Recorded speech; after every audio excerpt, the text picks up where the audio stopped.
ce qu'il faut retenir, c'est que si en fait on dit que les audiences de la chambre criminelle ou correctionnelle sont des audiences publiques, on ne ferme pas les portes, c'est pour avoir le contrôle du peuple parce que les juges jugent au nom du peuple sénégalais.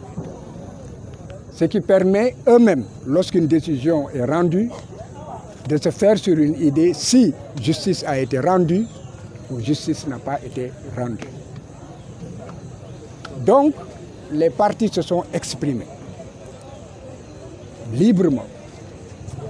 Et vous avez maintenant une idée, non seulement de ce dossier, mais encore vous avez découvert une autre facette de ce dossier, notamment des manipulations d'éléments pour amener des personnes à avouer ou à s'auto-incriminer avec l'utilisation de moyens techniques. C'est extrêmement grave. Vous retiendrez qu'au départ, il y avait 26 personnes, pères de famille, toutes qui avaient été arrêtées pendant pratiquement 4 ans. Le juge d'instruction a fini par libérer 9, de sorte qu'il restait donc 16 personnes. La juridiction de jugement a acquitté pratiquement les 12 qui étaient considérés comme étant les bras armés, détenteurs des armes, encagoulés, qui avaient tué. Et c'est le juge lui-même qui dit qu'il n'y a aucun élément probant de nature à établir leur quelconque participation à ces événements malheureux et que rien ne peut leur être imputé. Absence de preuve totale.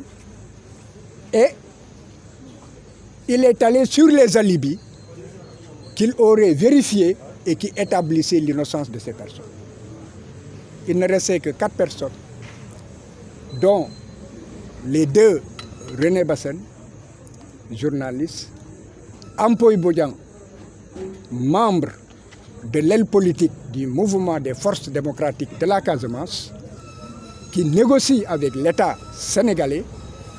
Et vous avez vu, j'ai remis un document officiel aux juges et au ministère public pour qu'ils aient la preuve de toutes les négociations, y compris au moment où les décisions se tenaient et après la condamnation de César Atoute Badiate. Ensuite, ces 2 personnes, dont l'une a été reconnue coupable, condamnée à 6 mois de prison, alors que ce père de famille qui était accusé de tous les maux du monde, avec toutes les qualifications du code pénal sur le dos, est passé plus de 4 années de détention. Pourquoi? Parce qu'on lui reproche d'avoir possédé une hache, un instrument domestique. Évidemment, lui, il a vécu l'horreur, le traumatisme, tout ce qu'il voulait. C'est rentrer chez lui et il ne voulait pas qu'on pousse plus loin, mais il a le sentiment d'une injustice et tout Sénégalais qui entend qu'une personne a été condamnée simplement parce qu'on a trouvé dans son dos, dans ses champs, une hache, aura le sentiment de ce qu'il y a eu une injustice et il y a une insécurité des citoyens. L'autre personne, c'est 2 fusils. Un fusil qu'il a lui-même acheté, a rempli toutes les formalités et a l'autorisation de port et de détention d'armes, un fusil de chasse. Et il a été prouvé qu'aucun impact, aucun élément pouvant rattacher cette tuerie à une seule cartouche d'un fusil de cette nature ne se trouve dans le dossier. C'est pourquoi On l'a relâché de tous les autres chefs et on l'a condamné parce qu'il avait, en dehors de ce fusil, qu'il détenait régulièrement, 2 autres fusils qu'il a hérités de son père. Donc, ce monsieur aussi, il a eu 6 mois et ce qu'il voulait, c'est rentrer. Mais là aussi, on a un sentiment effectivement d'injustice après avoir passé des années et des années de prison. Aujourd'hui, donc, 2 personnes, la montagne donc, a accouché d'une très grosse souris. De 26, on se retrouve à 2 pour une affaire d'envergure nationale et internationale où en fait des horreurs ont été vécues sur la scène de crime et des horreurs ont été vécues par des personnes innocentes des années et des années de détention et leurs familles. Maintenant, les débats sont pratiquement terminés et demain, il y a une suspension d'audience.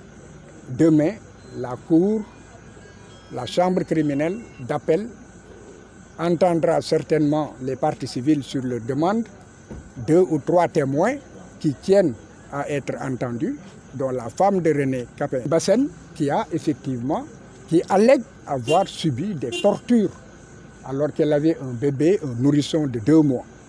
Le personnage clé qui en fait a accusé tout le monde et a revendiqué faire partie des réunions avant la tuerie, avoir revendiqué être au courant et pouvoir certifier d'une planification en donnant des noms, cette personne fait partie des premiers qui ont eu un non-lieu. Alors qu'il revendiquait au départ, n'est-ce pas, avoir été l'auteur de l'exécution matérielle, faire partie des auteurs de l'exécution matérielle de cette tuerie. Donc, mon sentiment, c'est qu'il n'y a pas de justice dans ce dossier. Mon sentiment, c'est que c'est une farce et une parodie. Mon sentiment, c'est que les forces d'enquête, ceux qui ont mené les enquêtes, il leur fallait trouver des boucs émissaires. Ils en ont trouvé en utilisant un vieil homme aujourd'hui malade, n'est-ce pas, qui s'est accusé pour pouvoir accuser les autres afin que cela donne l'apparence d'une crédibilité et qui a bénéficié d'un non-lieu. Alors, vous avez suivi les débats. Maintenant, chacun d'entre vous se fait une opinion, non seulement sur ce dossier, mais se fait aussi une opinion sur 3 questions majeures qui seront débattues. Est-ce que ces 2 personnes pouvaient être dans des conditions objectives pour donner des raisons de penser qu'elles pouvaient se parler ou communiquer pour créer une entente et une association pour perpétrer en fait des horreurs.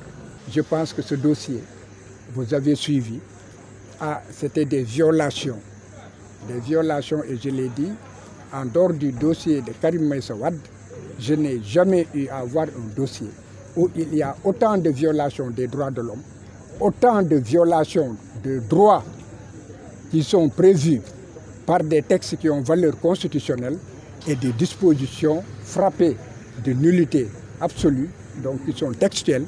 Et vous avez vu, et j'ai expliqué comment est-ce que les premiers juges, par des pirouettes, n'ont pas voulu en parler. Et cela, s'ils en parlent, toute la procédure sera annulée et depuis le début jusqu'à la décision rendue par les premiers juges. Espérons que le droit sera dit.